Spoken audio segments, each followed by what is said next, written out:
I'm Mitch Summers, and I make videos. So, Mitch, you're a video creator hmm whose very mission is to share the best stories in the world. You've traveled all over the globe. You've captured inspirational, mysterious, and thought provoking content. Your videos have harnessed tens of millions of views, and you've encompassed a very large social media following. Um, I'm excited to sit here with you and hear your story. Yeah, pleasure to Um, be here. so, where are you from, and what was life like growing up? Oh, wow. From Fayetteville, North Carolina, so military town. Grandparents were both on both sides. Mom and dad were in the Air Force, and so I grew up in Fayetteville. Parents divorced when I was 2. I moved all around after that and bounced between Chicago, Atlanta, Raleigh, Jacksonville Beach, Florida. So I bounced around quite a bit, and so I had to learn how to make friends here and there and everywhere. And then I made my way back to Fayetteville and finished out school there. And then, yeah, that was life was a lot of bouncing around when I was young, pre 18 years old. Who were some people that inspired you? Inspired me. At what point of my life? Maybe when you were younger, growing up. Um, well, when I was very young, it was G.I. Joe. I don't know. I would watch the G.I. Joe cartoons and I wanted to be like them. The Ninja Turtles, too. As I got older, I think, like every kid, astronauts, we were sending rockets into space. So I didn't have like a particular astronaut, but I wanted to be an astronaut. And then that evolved into, I wanted to be a weatherman at some point. So I don't know. I just always looked up to people that had something going for them. I did want to strive for uh, greatness at a young age, but I didn't have a particular, like, I can't say like Michael Jordan or whatever. That was my number one role model in life. So, Have you always loved to travel? When did that start? um, so the love for travel is an interesting story. I um, didn't travel very much. I had 0 countries, and now I don't know how many. I stopped really counting, but I've been to a bunch. And I think it started when I booked, I was in tech. So I booked a trip, 10 days in the Dominican Republic, just myself. And I said, I'm not going to plan this trip. So it's going to be an unexpected journey. I booked one night in an Airbnb. It was like a $20 Airbnb in Santo Domingo, Dominican Republic. And from there, I just let things unravel and develop. Mind you, in tech, I was planning every single, product release, all the product requirements. So it was very, very, very structured. Everything was planned down to the T. And this was the complete opposite. And I had the most amazing time. So I met people, locals. I rented a motorcycle and rode to the jungle, strapping my luggage to the back of it, speaking very little Spanish. It was challenging, but the experience, the people that I met was so rewarding that it was exciting and I wanted more of that. And so that sparked the whole, that was one of the catalysts that led me to really fall in love with travel. And then since then, I've made it a point to travel as much as I can. Obviously, minus Corona. So, Now, you used to do some work in IT, is that right? yeah. What was that like? Uh, it was cool. I love tech. I grew up very detail oriented and, spent, how long was I in tech? 8 years maybe, doing different, from healthcare startups to United Healthcare on the tech side, Optum, which is a very, very, very large company. At the time I worked there, it was Fortune 6. I don't know what it is now, but very big, like 250,000 people, employees. And it was cool and it was exciting and it was paid well. It was all the good things, but there was more that I wanted in life that led me to chase something else. And so, Yeah, and speaking about that Yeah. transition, Yeah. what was the spark that lit that fire within you to get out there, capture these incredible stories around the world? So to tell that, I actually need to rewind. So when the big catalyst, the big motivator wasn't the Dominican Republic trip, which introduced me to travel and want to travel. I think that it's a little deeper than that, and so I have to rewind. I struggled with addiction when I was younger, and that really controlled a lot of my life between probably 17 and 19 years old. And it's kind of a rough, dark part of my life, but it's a part of my story. And I sort of lost everything. And it was in that experience of having these, this beast, this challenge of addiction that really I did things I'm not very proud of. I wasn't, an honorable citizen, and made a lot of mistakes. And it was these mistakes that then, when I rectified them later in life, once I, went to treatment, got my act together, stopped doing all the crazy nonsense. I eventually went back to school, and at 21, I had a really rough patch between 17, and rough patch is using it lightly, 17 and 19, 20. And then at 20, I decided I wanted to go back to school. And so I re-enrolled in school and got in. And I went to UNC Greensboro. And it was at Greensboro that I was, sitting in the front of the class, doing everything I could. And I management information system. So on the tech side, I realized what I wanted. And then I got a job after. And I worked at a healthcare startup. And I loved it. I got the apartment. I got the car. I put nice things in the house. And I did not quite feel fulfilled.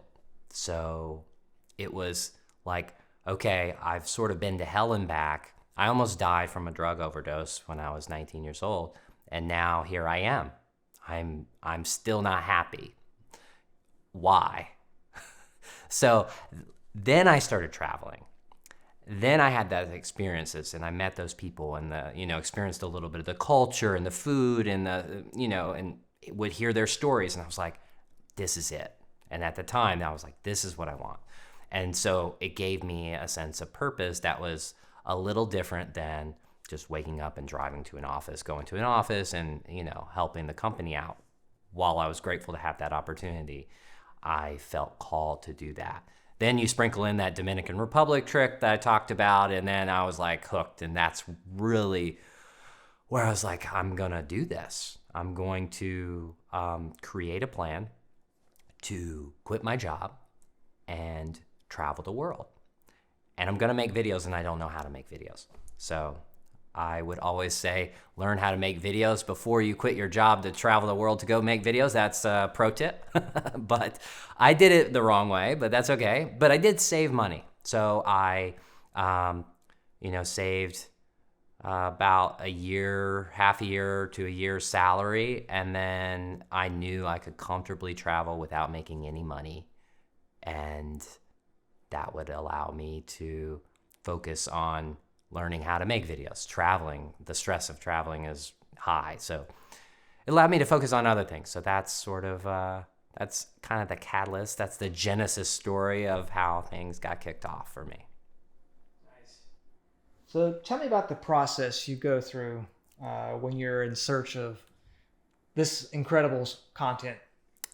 Sure. So, and I'm going to speak specifically because I have two types of stories. I have remote stories, thanks COVID to that. Like, I can't go on location, and it's been, challenging to put out as many videos. So I can tell a story like a journalist. That's more of a new thing, but I'm going to go to like how things started and my favorite type of video, which is where I'm chasing a story. So chasing a story, it starts like this. I see an article on the internet. I see another video. I hear from word of mouth a person. I could be, if I'm in the Philippines, I may ask a local who or what is interesting about this place. everyone has their thoughts and opinions. Or obviously there's Google too, but I like to go a little deeper than Google when I can. And so it's these methods give me the idea. And it's that idea that then gets in my head, and it's sort of like, all right, now I can bring this story to life. So I say it's similar to like a startup, and like you have this product idea, there's this app.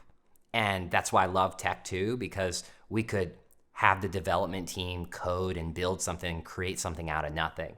The problem is the lead time takes forever, and oftentimes budget constraints, and oftentimes it fails. The cool thing about video creation is that in, a smaller lead time, depending on the type of production, your baby can come to life. So your idea can come out of your head.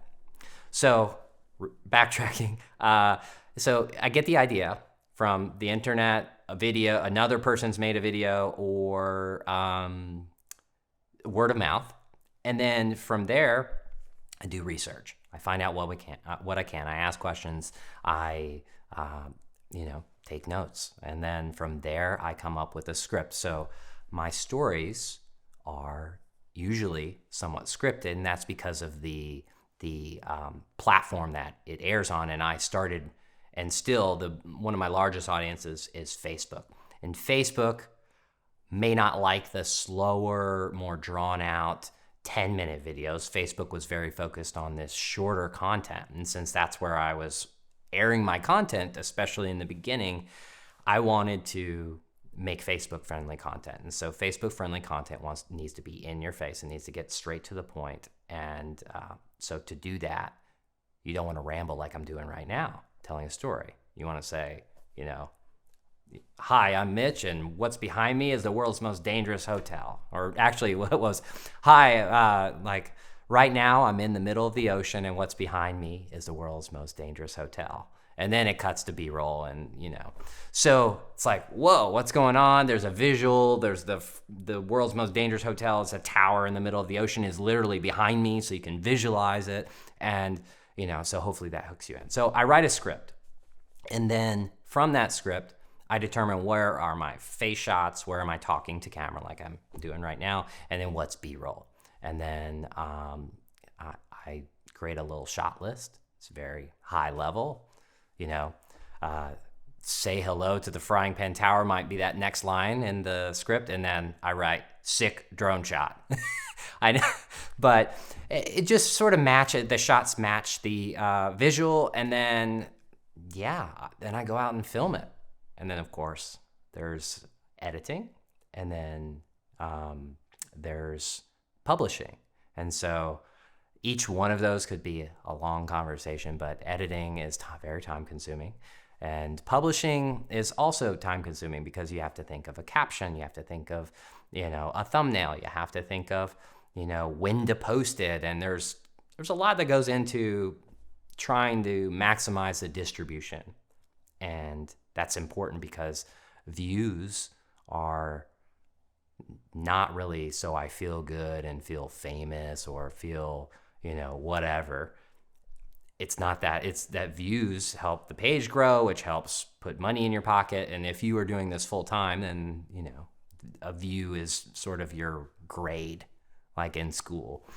It's a twisted way to get measured because it can get in your head, but it's a fact that views are important. So what kind of connections have you made along the way, and what kind of impact has that had?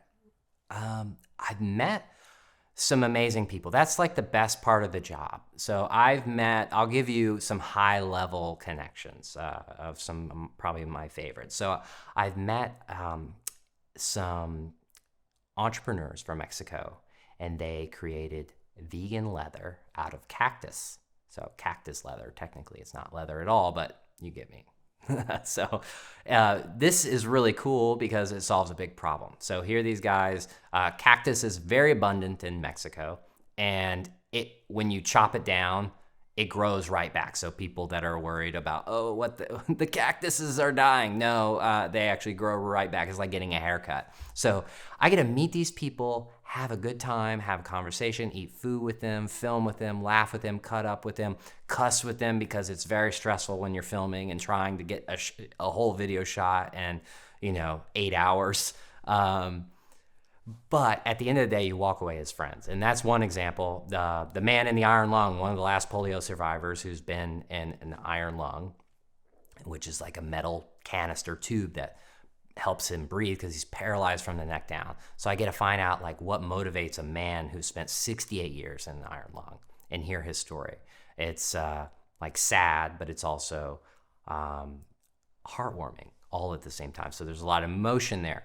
And then the owner who bought by mistake the world's most dangerous hotel, which is a tower that was put in the graveyard of the Atlantic off the coast of North Carolina to help ships pre-GPS days to navigate around these shallow waters that would sink so many ships. So they literally built essentially a lighthouse on an oil rig back in, 50s or 60s. And then the Coast Guard didn't need it because everyone has GPS. So he bought this thing.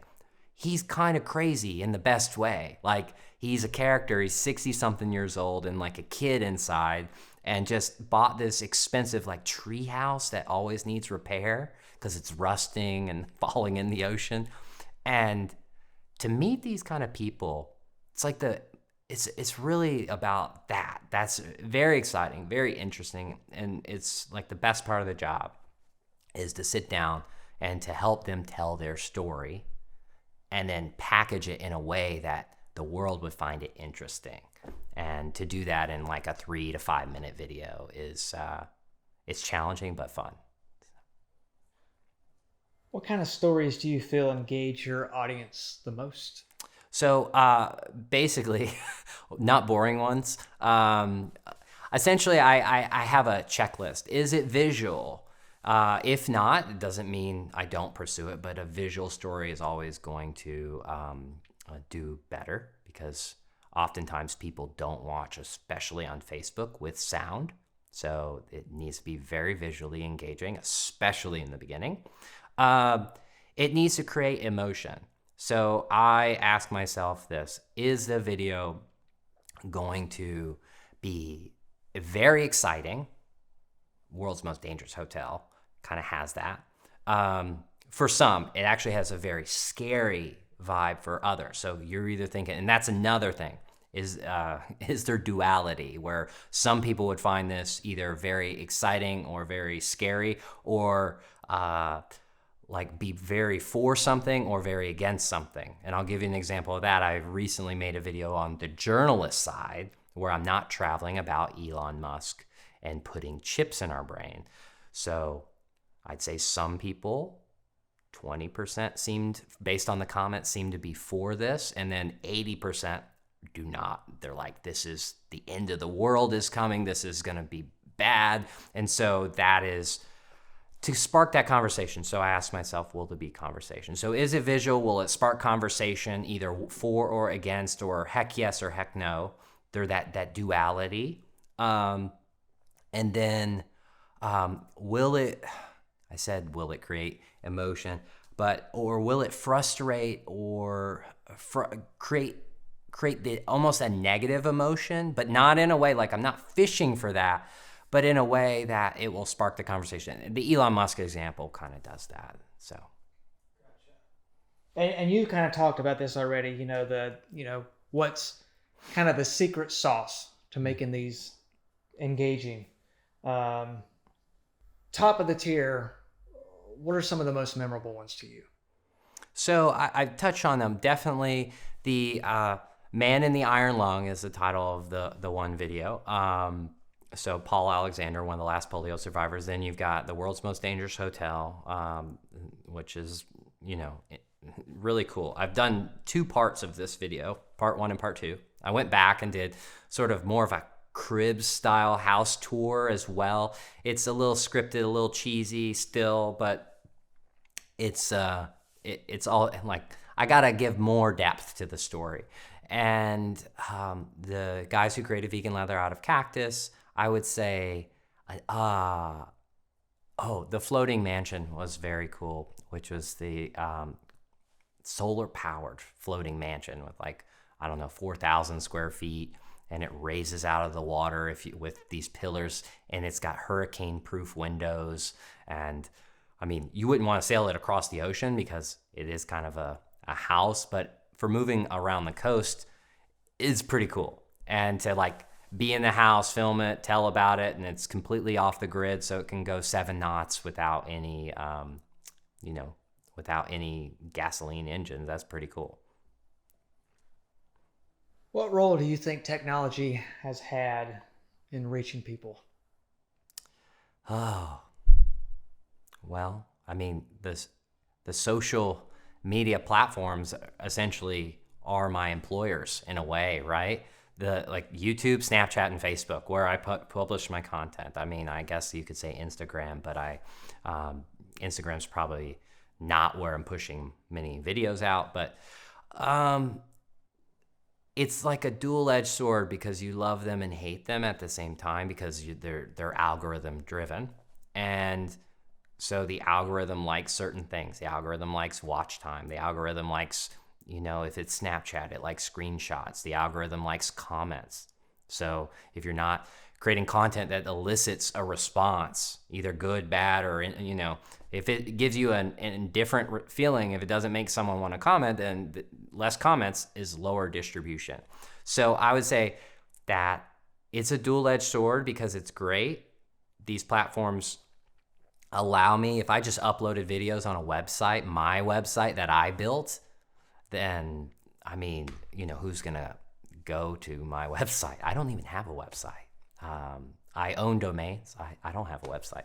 I don't need one because where do you find me? Just type my name in on, Facebook, Snapchat, or YouTube, and then bam, there I am. So they give me access to reach people, but then I'm driven by the algorithm. So, you choose to inspire, to question, to get us to think, while there's so many others out there just solely to entertain. Yeah. Why is that so important to your mission? I grew up a curious kid. I asked too many questions, my mom would say. So I'm just insatiable curiosity. So I like to ask questions. So I want to know why, like, what's life like if you're in an iron lung? So I want to ask him questions. I want to know why the man bought the hotel in the middle of the ocean. Like, what was his motivation? What's that story? And I feel like other people will find it interesting. So my curiosity, my videos allow me to answer the question. And if I find that story interesting, then I feel like other people will find it interesting. And that's like the number one rule of video making. If you're telling someone that's like, oh, I want to get into videos, and they ask me, I'm like, well, it's okay to want to make videos, but what do you want to make them about? And are you really interested in it? So like you can make, if you're a stock analyst, you can become a video maker or content creator around that if you're really passionate, and you will attract the people that are wanting to get into stocks. Like, it doesn't need to be what you think has the biggest audience. It's mainly like, are you interested? And I'm interested in interesting people, places, things, and now more recently,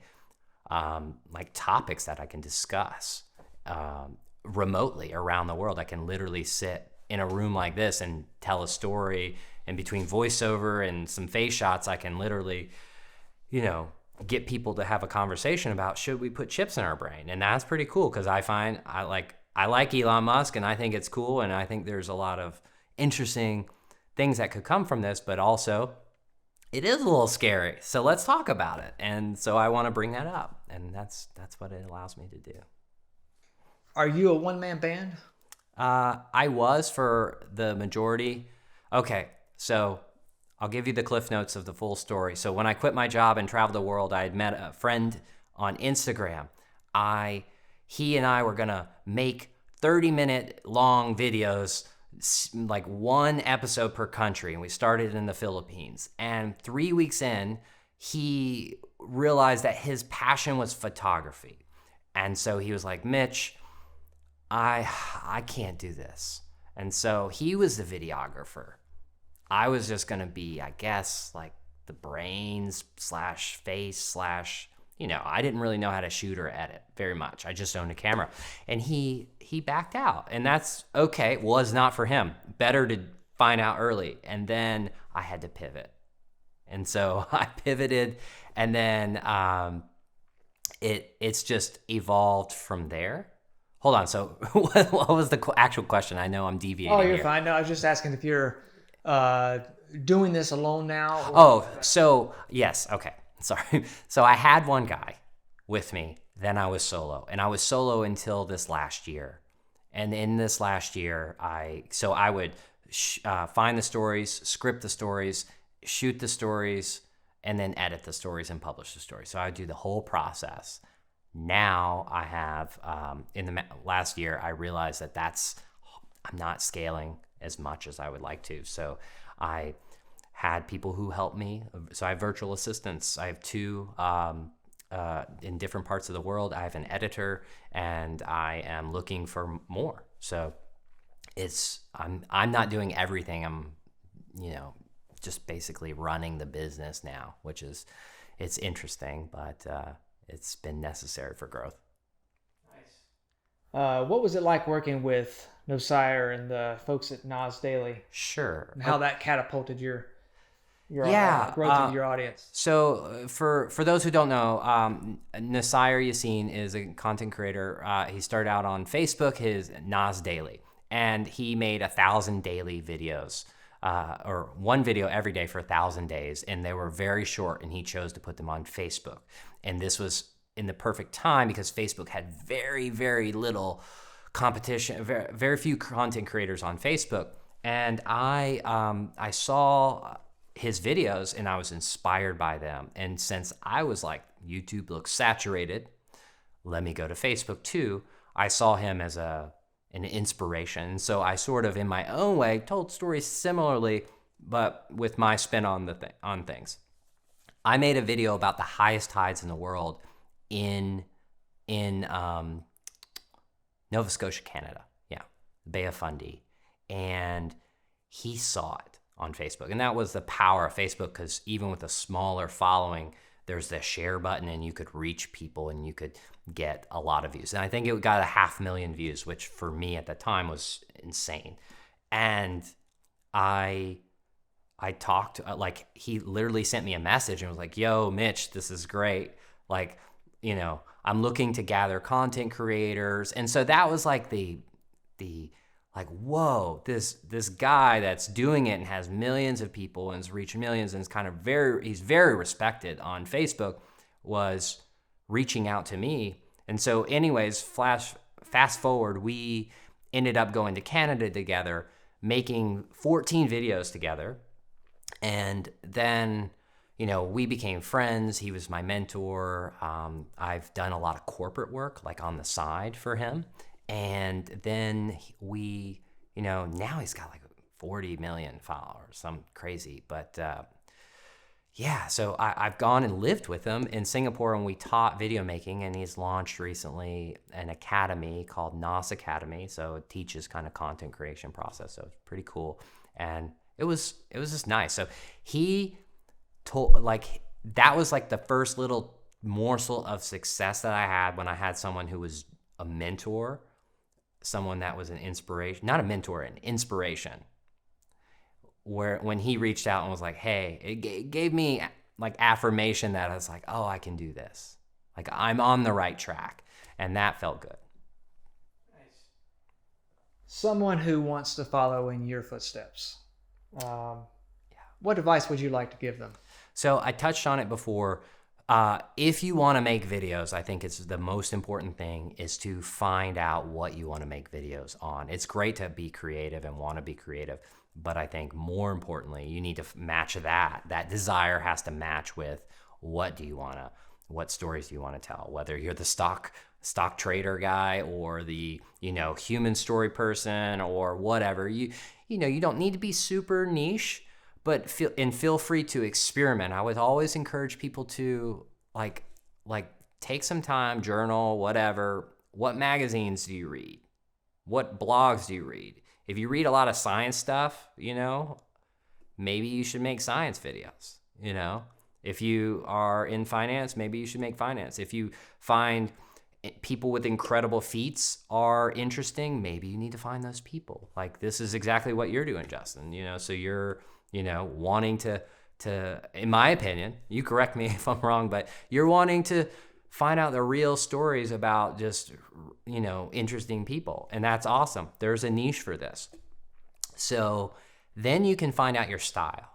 So worry about that later, but just make videos. I mean, heck, if you're interested in 10 different things, try 10 videos on each topic and find your way.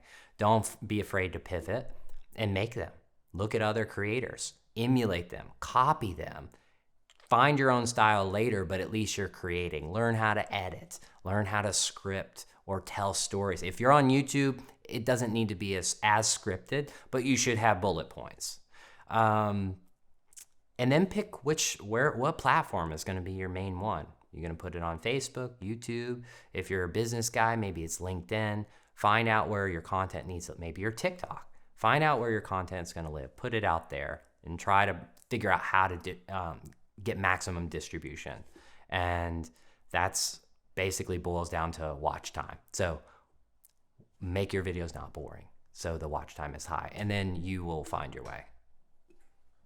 What's the future for Mitch Summers? That's a stressful question. I don't know. And that's COVID has sort of caused me to pivot. I used to only do travel videos. Now I would never be doing what I'm doing right now, is telling remote stories. I'm finding interesting stories and I'm sort of commentating on them, and it's like opinions, and I'm telling the story remotely, like right here. And then I'm cutting to B-roll or pictures from the internet or whatever. And that has been interesting.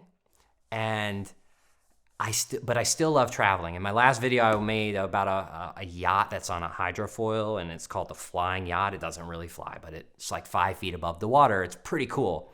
And I got to tell, it's 50% less fuel and all, yada, yada. It's cool.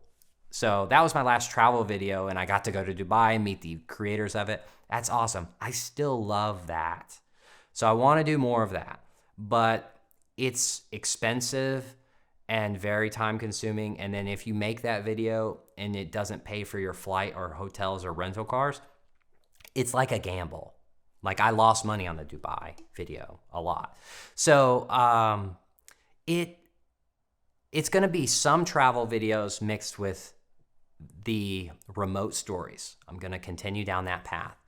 And recently I'm sort of growing beyond, and I think that this might be the direction, as I've got my Snapchat show, which is essentially my videos, and I pick one and upload it every week. But I'm now starting a new show that is has a whole new theme and a whole new concept, and it's not me as a host, so I produce it. So maybe that's the direction that I go, is producing other types of content. And it's fun. I get to come up with a show concept that's very theme-based. And this one's like answering questions that you never knew you needed to know the answers to. That's a tongue twister. But which I love answering cool questions. So it's like, what happens to your body in space without a spacesuit? Why did dead whales explode? So those are our first 2 episodes that we're working on. And I found a host. And like, I script it, I edit it. Our team manages the whole process of the production process, and a host just sits down and says the lines to camera, like, that I'm doing. So that's cool. I have about 5 or 10 more concepts for shows that I would like to do, and maybe that's the future. So that's, I don't know, just putting one foot in front of the other, seeing where I can go. All right, finally, Mitch, I just want to ask you, what's the legacy that you want to leave the world? I